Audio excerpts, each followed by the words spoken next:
ርዕሰ ሊቃነ ጳጳሳት ሌዮ 14ኛ በቬንዙዌላ የመሬት መንቀጥቀጥ ለተጎዱት ጸሎት አደረጉ። በቬንዙዌላ በተከሰተው የመሬት መንቀጥቀጥ የሟቾች ቁጥር ቀድሞ ከተገመተው 1700 ወደ 3000 ገደማ ከፍ ብሏል። ርዕሰ ሊቃነ ጳጳሳት ሌዮ 14ኛ ለተጎጂዎች የጸሎትና የማጽናኛ መልእክት አስተላልፈዋል።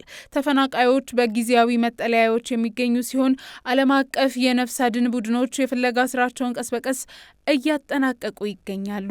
ርዕሰ ሊቃነ ጳጳሳት ሌዮ 14ኛ ሰኔ 17 ቀን 2018 ዓ.ም በቬንዙዌላ በተከሰተው ድርብና አውዳሚ የመሬት መንቀጥቀጥ ሕይወታቸውን ላጡ 3000 ለሚጠጉ ዜጎች የተሰማቸውን ጥልቅ ሐዘን ገልጸዋል።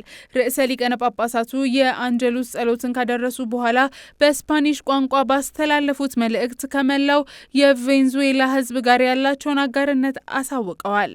በዚሁ ጸሎት ላይ ስለ እምነቱ ሲል የተገደለውን ቬትናማዊ ቄስ ፍራንሲስ ዣንፌር ትሩንግቡን ብጽዕናም አስበዋል።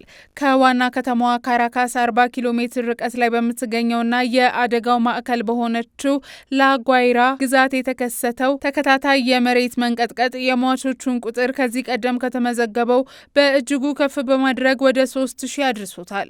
ይህ ክስተት በላቲን አሜሪካ ታሪክ ከተከሰቱት እጅግ አውዳሚ አደጋዎች አንዱ ሆኖ ተመዝግቧል። በአሁኑ ወቅት በርካታ ተፈናቃዮች በጎዳናዎችና በጊዜያዊ መጠለያዎች ውስጥ በአስቸጋሪ ሁኔታ ላይ የሚገኙ ሲሆን በዓለም አቀፍ የነፍስ አድን ቡድኖች በፍርስራሽ ውስጥ የተጣሉ ሰዎችን የመፈለግ ስራቸውን ቀስ በቀስ እያጠናቀቁ ይገኛሉ።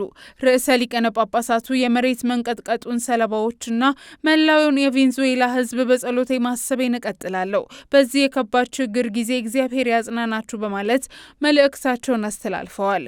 አደጋውን ተከትሎ ቫቲካን ከ100,000 ዩሮ አስቸኳይ የገንዘብ እርዳታ ማድረጓ ይታወሳል።